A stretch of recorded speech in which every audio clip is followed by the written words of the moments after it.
Sobat akuntan, di antara kalian apa ada yang masih bingung membedakan antara biaya dan juga beban dalam akuntansi?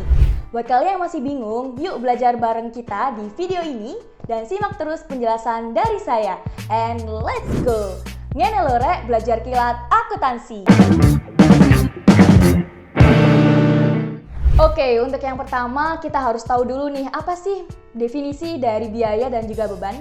Untuk definisi biaya atau cost menurut Hansen dan Mowen tahun 2015 adalah kas atau nilai setara kas yang dikorbankan untuk mendapatkan barang atau jasa yang diharapkan dapat memberikan manfaat. Dan untuk beban sendiri menurut SAK adalah penurunan manfaat ekonomi selama 1 tahun periode akuntansi berupa arus kas keluar. Lalu gimana sih pengakuan biaya dan beban dalam akuntansi? Pengakuan biaya sejalan dengan pengakuan pendapatan. Apabila pengakuan pendapatan ditunda, maka pembebanan biaya ikut pula ditunda.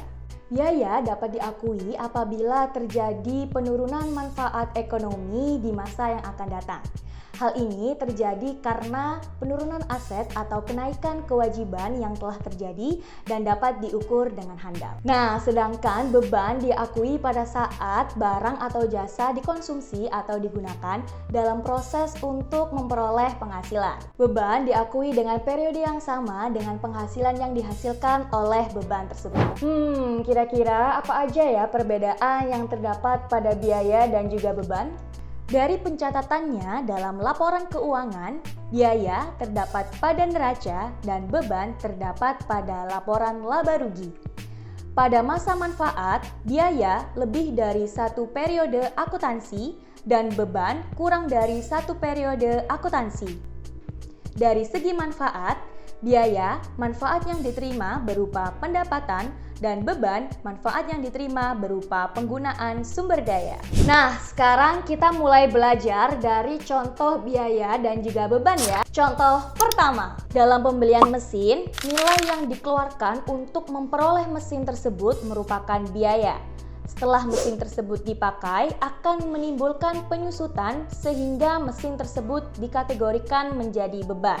Contoh kedua, perlengkapan kantor yang masih sisa digolongkan sebagai biaya, sedangkan yang sudah terpakai digolongkan sebagai beban.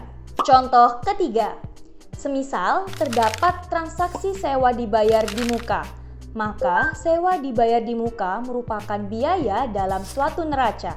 Apabila manfaat dari asuransi dibayar di muka telah diterima atau habis karena berlalunya waktu, maka menjadi beban asuransi yang nantinya terdapat di dalam laporan laba rugi.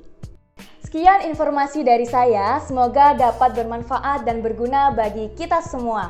Sobat akuntan bisa subscribe akun ini untuk mendapatkan informasi akuntansi yang informatif dan solutif.